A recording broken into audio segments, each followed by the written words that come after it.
शोकांती काय आपल्याला ती अवस्था प्राप्त होत नाही, आपल्या अंतःकरणातले सामान्य भेद संपत नाहीत, तर ही स्थिती कधी प्राप्त होईल?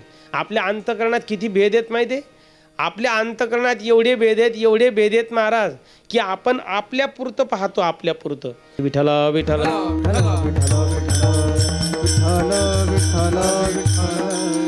आपण जातीवाद संपवला पाहिजे, आपल्या अंतःकरणातले भेद या ठिकाणी आपण संपवले पाहिजे. काय कशाला म्हणायचं वैष्णव? या चराचरामध्ये देव आहे ही स्थिती ज्याला प्राप्त होते त्याला वैष्णव म्हणता येत असतं महाराज. ज्यांनी गाढवामध्ये देव पाहिला ते माझे नाथ महाराज, त्यांना वैष्णव म्हणा.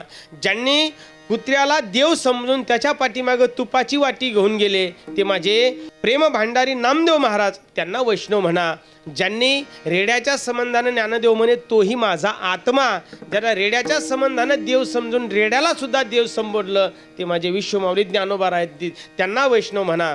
आणि ज्यांनी पशुपक्ष्यामध्ये देवाचं सामर्थ्य आपल्याला पटवून दिलं ते माझे तुकोबर आहे, त्यांना वैष्णव म्हणा.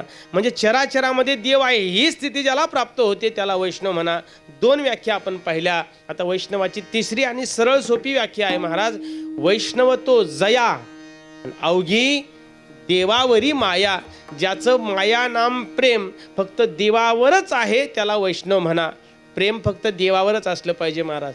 पण आपण देव सोडून सगळ्यावर प्रेम करतो, पण देवावरती प्रेम करत नाही. देव भावाचा भुकेला आणि हाच दुष्काळ तयाला. भाव का भूका हुमे भाव ही बस सार है.